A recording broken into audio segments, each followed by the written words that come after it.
comes to mind when I think of Gus and my dad? It's supposed to mean something?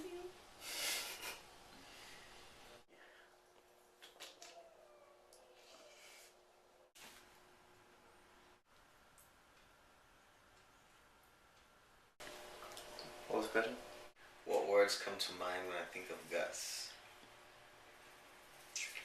Not the first words, right? If I were to say the first words, I get in trouble.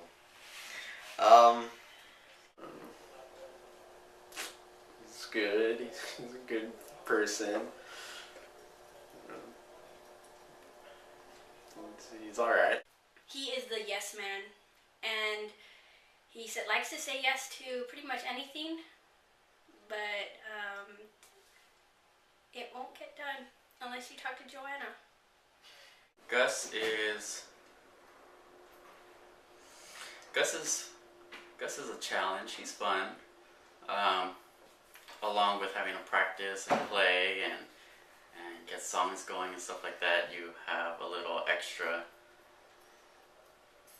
hurdle, which I like to call Gus. Pretty challenging sometimes. Not really, but I mean, he could interrupt our practice sessions every now and then, but it's nothing serious. It's fun to have him, come up with songs at the last minute, right before church, that he wants us to do, and it's always exciting, to see what happens every Sunday. It's a lot of shouts, whistles, and grunts. A lot of hand gestures, really. Hallelujah! And then it gets real serious, and that's pretty much it. It's fun, because he always stops it right in the middle of even if we're in the middle of the song, he stops it to call us over to listen to a song. Or to move around. And then he tells us to get a bit more active, yeah. Which is also funny. Like during the song, no, you guys need to...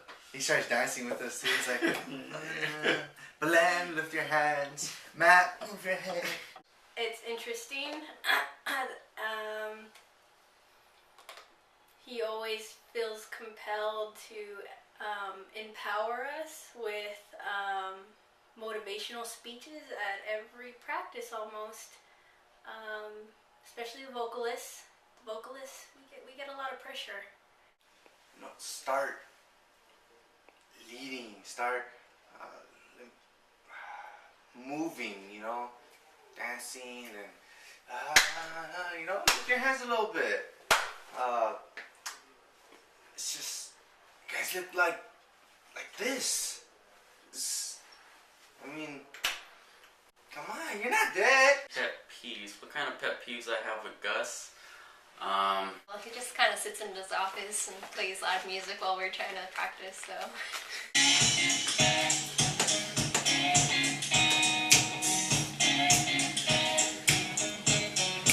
Likes to say yes to everything.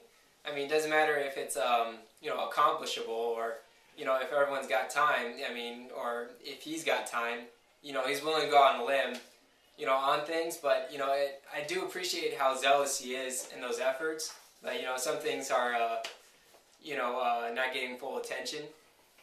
He likes to tell you at the last minute about something, and he says it as if it was common knowledge, and there wasn't a text or a phone call.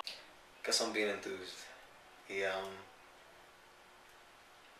rather we hold hands, close our eyes, and we... Hey. Hey. What's up? Mind if I come on?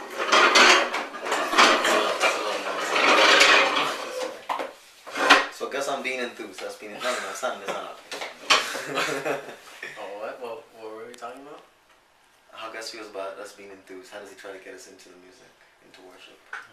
He always comes to watch us practice. Yeah. He's kind of more of a lurker, never misses a day. He's always here to support us. That's why I'm still playing.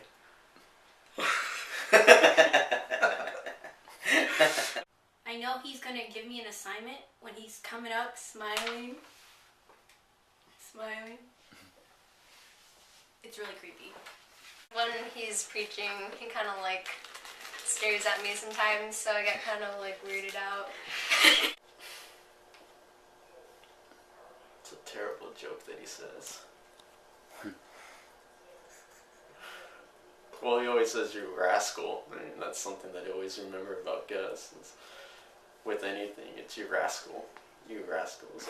Well, I can't recite one of my dad's jokes because he has so many, but I don't remember them. But one thing he does say is, "Easy, guys," and he does that hand thing. "Easy, guys. Don't make fun of my panza." Easy, fellas, easy. And we said that once, and it didn't fit into our conversation. And we asked him what was that about, and he said, "I don't know. I thought it fit." He refers to us as rascals. Yeah. I'm not a rascal. Not anymore. Yeah, his jokes, some of them are really good, and some of them are just a little dry, yeah. Gus's jokes, they're funny, and when they're new, they're funny, but when you hear them a few times over several years, the only thing that's funny is the new people that are laughing. See, being late. Well, my dad always gets mad at us for being 5 minutes late, 10 minutes late. When it's like 15 and on, doesn't even say anything. Look at being like, well, he doesn't really say much to me. He gets so bent out of shape, and he gets so upset, and he'll have a whole lecture on it.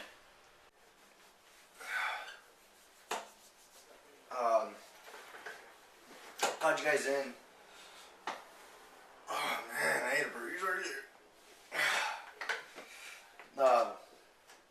Being late, it's being a big issue now. You guys have to start waking up, set your alarm clocks. Tell me, I'll buy you an alarm clock. You guys gotta start being here on time. Every time you're supposed to be here, be on time. It's getting old, guys. Come on. Man. And it's just really ironic because Gus, for the most part, if not 3/4 of the time, is the one that's late. His lateness. Well, he must be doing something really important, so. I try getting mad at him for being late or on time, but he gets mad at me for, I guess, putting him on check. When I think about Pastor Gus, the first thing that comes to my mind is a friendly guy. He's a friendly guy. Awesome. Hilarious. Yeah. Super cool. I know that's 2 words, but a single word can never contain Gus. He's serious sometimes, but he can be funny. Pastor Gus is too slow sometimes, and sometimes too fast, so you never know how he's gonna react to you. Hope. Love. Inspiration. Gus, given the opportunity, will always be there for you. A great support. I mean, Pastor Gus has been there for me when I really need a friend, and he's a good man of God. He much has. He loves what God loves, he hates what God hates. For me, Gus is understanding and caring. And a strong leader, above all. He's my pastor. Break down our pride, and all the walls were built up inside. Our earthly crowns and all our dear.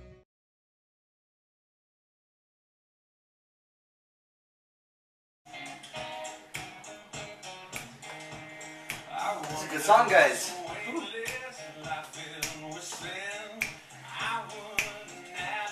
Oh yeah. Oh Yeah. You guys gotta move like me, guys. Woo! I was born to be a singer. I was born to be a singer.